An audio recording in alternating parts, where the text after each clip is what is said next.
बंधुओं नमस्कार। आज हम जाने प्रेम पहेली के सत्य। हम अपने बच्चों से प्यार, दुलार, वात्सल्य करते हैं, लेकिन प्रेम नहीं। ना कि प्रेम। प्रेम नायक नायिका के मध्य होता है, स्त्री और पुरुष के बीच होता है, जो दया, करुणा, असहायों के प्रति होती है, और श्रद्धा बड़ों के गुणों के प्रति होती है, बड़ों के ऊपर होती है, और समर्पण वैभवशाली लोगों के प्रति किया जाता है। इसी तरह से भक्ति श्रद्धा की पराकाष्ठा पर दासत्व का जन्म होता है, और इस दासत्व भाव को भक्ति के नाम से संबोधित किया जाता है। ये जो प्रेम है, प्रेम, प्यार, इसके कुछ नग्न सत्य जाने। प्यार जो होता है, आज स्वार्थ से, सेक्स से, सम्मोहन से, सहचर्य से, संबंधों से और परिपूरकता की वजह से भी होता है। जैसे आज के युग में स्वार्थ है, अर्थ आज का युग बड़ा महत्वपूर्ण है। चाणक्य ने कहा था कि अगर घर वाली ना हो तो घर सूना हो जाता है, और रिश्तेदार ना हो तो दिशाएं सूनी हो जाती हैं, लेकिन अर्थ ना हो तो सब सूना हो जाता है। तो अर्थ से आज बहुत से स्वार्थ जुड़े हुए हैं, पद से बहुत से स्वार्थ जुड़े हुए हैं लोगों के, और वे इसमें प्रेम का इजहार करते हैं। दूसरा, सेक्स। सेक्स एक बड़ा आधार है। आज अल्बर्ट आइंस्टीन को विज्ञान के क्षेत्र से, अर्थशास्त्र में कार्ल मार्क्स और फ्राइड को मनोविज्ञान में पूर्ण मान्यता प्राप्त हो चुकी है। सम्मोहन से, सम्मोहन एक गुण विशेष के प्रति लोग पागल हो जाते हैं। जैसे झांसी की लड़की एक सुकेशा थी, उसके बाल काफी लंबे थे, सुंदर थे, घने थे, लेकिन वो अपनी बालों की साज सहेज में बड़ी परेशान थी, तो उसने अपने बाल बेबी कट करा लिए। बस जो उनके पति नाराज हो गए और लड़ाई हो गई कि तुमने हमारे बिना पूछे बाल कैसे कटवा लिए, बालों से तुम सुंदर लगती थी, और लड़ाई इतनी बढ़ गई कि डिवोर्स में कन्वर्ट हो गया। तो सम्मोहन तो थोड़े में घट जाता है, बढ़ जाता है। सहचर्य, दो यात्री मान लीजिए दिल्ली जा रहे हैं, और उन्होंने झांसी में चाय पिला दी उन्होंने मथुरा में उन्हें पिला दी, परवल में एक दूसरे को नाश्ता करा दिया, दिल्ली में उतर गए, अलग हो गए। संबंध पड़ोसी से भी हो सकते हैं, पिता से भी हो सकते हैं, पुत्र से भी हो सकते हैं, पत्नी से हो सकते हैं, पति से हो सकते हैं। वो संबंध हैं। संबंध संयोगिक होते हैं। वो एक सज्जन का एक्सीडेंट हो गया, वे अस्पताल गए, नर्स ने उनकी बहुत सेवा की और उन्हें प्यार हो गया, उन्होंने शादी कर ली। तो ये तो एक संयोग विशेष है कि एक्सीडेंट हो गया और संयोगिक है। पिता पुत्र का, भाई किसी का जन्म हुआ है, वो जन्म जीवन की लालसा का परिणाम है। वे उस अवस्था में तैयार थे और उन्हें वो आत्मा वहां उतरना चाहती थी, तो वो पिता बन गए, वे पुत्र बन गए। इस तरह से परिपूरकता से भी जन्म होता है। आप, एक उदार है, एक कंजूस है। एक अंधा लंगड़े की कहानी सुनी होगी आपने, दोनों ने मिल के मेला देख लिया, तो परिपूरकता से भी जन्म होता है। एक सब्जी ले आया, दूसरे सब्जी बना दी, इस तरह से भी प्यार हो जाता है। लेकिन ये प्यार के नग्न सत्य हैं। फिर हम देखें कि जो प्यार है वो उसके मिथ क्या है। पहला मिथ ये है कि जो देता है उसे प्यार मिलता है। ये गलत है। भरथरी और पिंगला की कहानी हम सब ने पढ़ी है कि उस ब्राह्मणी को फल मिला जो एक दूसरे को चाहते थे, लेकिन दोनों ने तय किया राजा को दे दें। राजा ने पिंगला को दे दिया, पिंगला ने सेनापति को दे दिया, सेनापति ने वेश्या को दे दिया, वेश्या ने राजा भरथरी को दे दिया।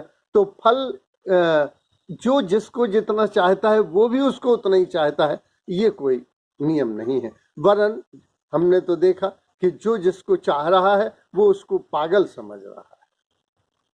राधा चाहती थी कृष्ण को, कृष्ण चाहते थे राधा को। राधा का ब्याह हुआ दूसरी जगह। मीरा चाहती थी कृष्ण को, ब्याह हुआ रुक्मणी के साथ। तो ये सब जो है वो जो देता है उसे मिलता है, ये ऐसा है। प्रेम संबंध स्थायी है, ये बिल्कुल गलत है। हमने कहानी सुनी है कि दो लोग बड़ी मेहनत से उन्होंने लव मैरिज की, और जैसे ही वो चर्च की सीढ़ियां उतर रहे थे तब तक एक और दूसरी लड़की दिखी, तो वो बोला कि अभी तक तुम बहुत सुंदर लग रही थी, लेकिन अब ये लड़की ज्यादा सुंदर लग रही है।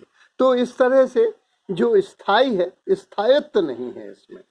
दो मित्र थे, खड़े थे, उसने लड़की को देखा, एक मित्र ने, उसने कहा यार ये लड़की मिल जाए तो बहुत अच्छा रहे। बोले कोशिश करो मिल जाएगी। बोले तुम जानते हो क्या? बोले हाँ हाँ जानते हैं, इसलिए जानते हैं कि ये मेरी पत्नी है, जब से मुझे मिल गई है नर्क भोग रहा हूँ, तो यार तुम मेहनत करो, थोड़ी सी प्रयास करो, मिल जाएगी, क्योंकि तुम स्वर्ग में चले जाओगे, मेरे मित्र है, और मैं नर्क से मुक्त हो जाऊंगा। तो प्रेम स्थायी है ऐसा कहना भी गलत है। प्रेम निस्वार्थ होता है, ये कहना भी गलत है, क्योंकि स्वार्थ से ही सब कुछ जोड़ा हुआ है। सुर नर मुनि की यही रीति, स्वार्थ लाग करें सब प्रीति। तो ये कि प्यार एक से होता है, ये भी गलत है।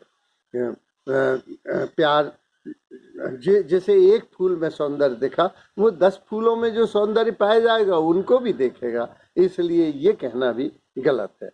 लेकिन प्यार के ये सब नग्न सत्र देख लेने के बाद भी क्या हमको सत्य को जानना तो है, लेकिन एक बार की कथा है, कहानी ऐतिहासिक सत्य है कि फ्रांस में एक सदन में गॉड के नाम से संविधान में शपथ ली जा रही थी कि मैं पद और गोपनीयता रखूंगा ईश्वर के नाम से।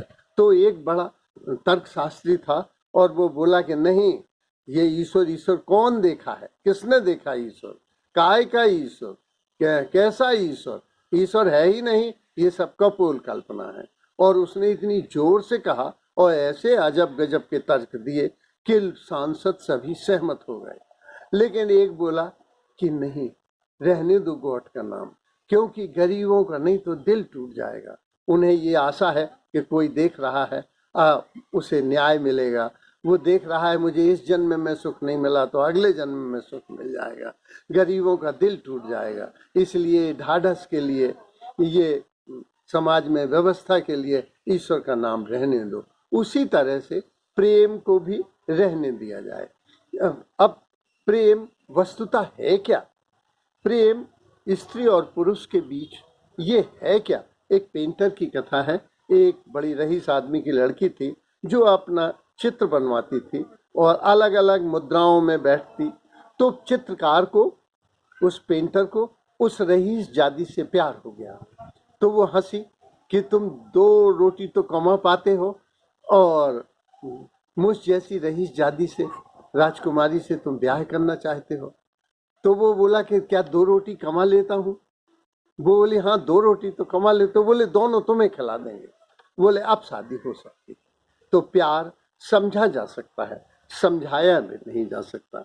एक हमने सुनी है कि एक लड़की विदेश में पढ़ने गई, उनके पापा ने एक दूसरे लड़के जो उनका मित्र था उस लड़के से शादी तय कर दी, और वो विदेश में जो पढ़ रही थी डॉक्टरी, वो उसने अपने साथी से सेट कर ली कि मैं इकलौती हूँ, मेरी माँ नहीं है, मैं घर जाके शादी करूँगी। पापा ने अपनी बात बताई, लड़की उदास हो गई।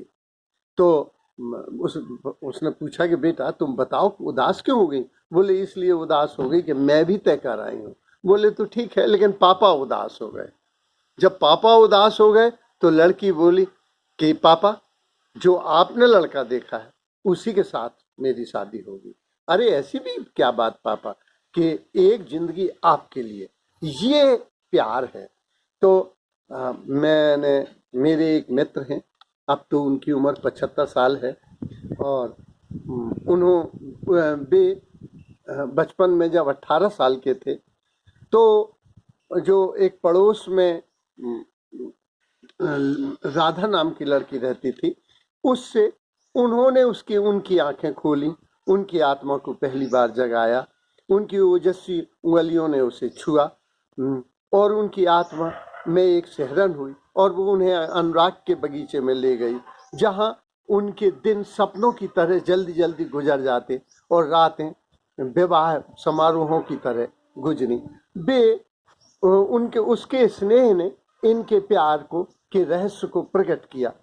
तो वास्तविक जीवन का उन्होंने संगीत सुना उसके सहचर्य में, जिसे वे जीवन भर फिर मोटी मोटी धार्मिक किताबों में खोजते रहे, जिसे राधा ने एक शब्द में फुसफुसाया था, प्यार।